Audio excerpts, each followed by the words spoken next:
Welcome to my kitchen. Today we are going to be making a no-knead cheesy bread that is one pan, literally takes hardly any time and is so delicious. So here I have just a basic mixing bowl.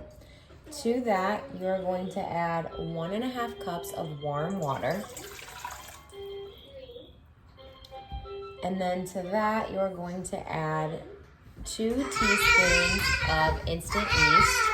I have actually already pre-measured this out and put it in here because these little granule things, when you are opening this up from like one of these packs, if you've ever made bread or anything with yeast, you know, they fucking go everywhere. So I was like, you know what? I'm gonna go ahead and just get these out. Okay, so now we've got that. Then you're gonna go ahead and add 3 cups of flour. All right, to that we're gonna add 1.5 teaspoons of salt.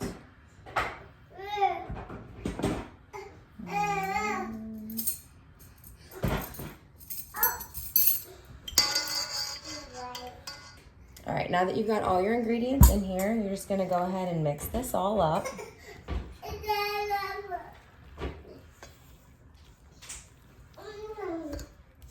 And you'll be able to see pretty much instantly that a dough is forming. You can already tell.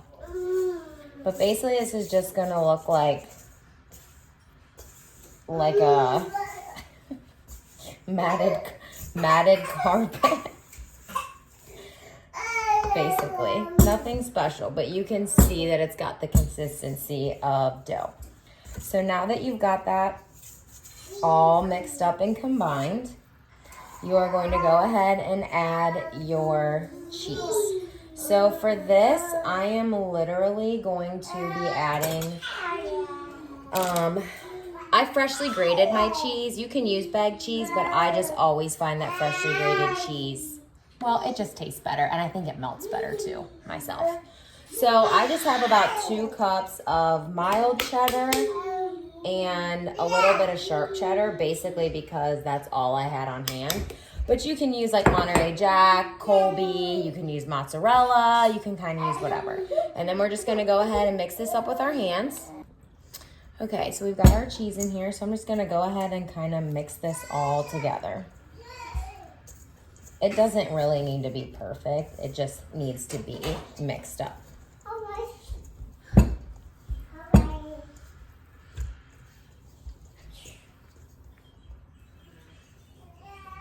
Let me get the cheese I threw out on my thing.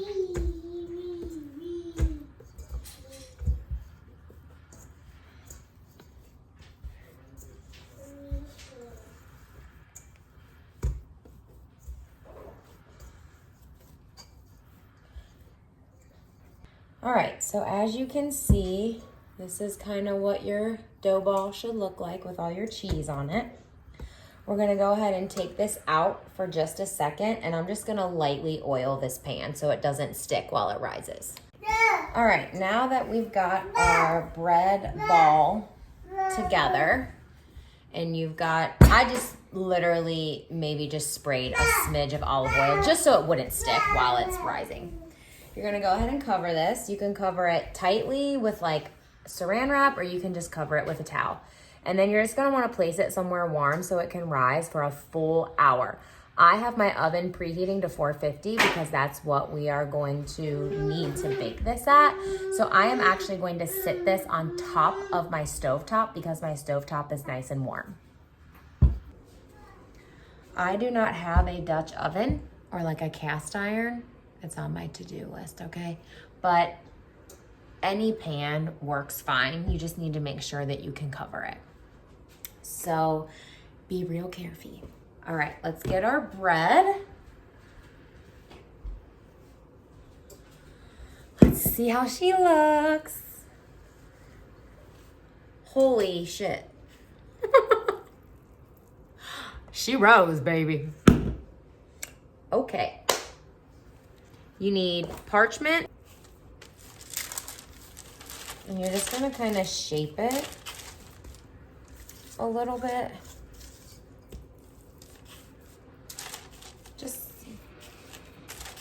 just like a little like a little artesian loafy looking thing. All right, now you're gonna go ahead and move this to your hot pan.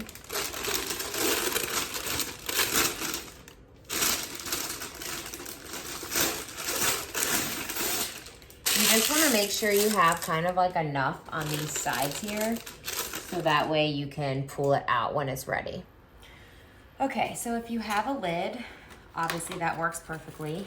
I think I'm a little nervous to put a glass lid in the oven at 450 degrees. So I Googled if I could just use foil, and it said that was fine. So you are gonna put this into your preheated 450 degree oven for 35 minutes covered. And then we're gonna take off our lid or your foil, whichever one you're using, for the last 10 minutes so it can get a little crunchy on top. Our bread is out of the oven and it is completely cooled. Look at how good that looks. Let's cut it open.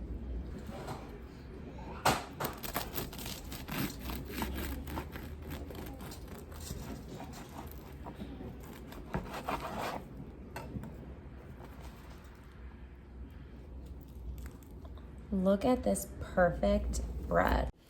The crust is just divine. Like seriously, it's next level. Let me know what you guys think about it. This recipe is literally the simplest thing you'll ever do.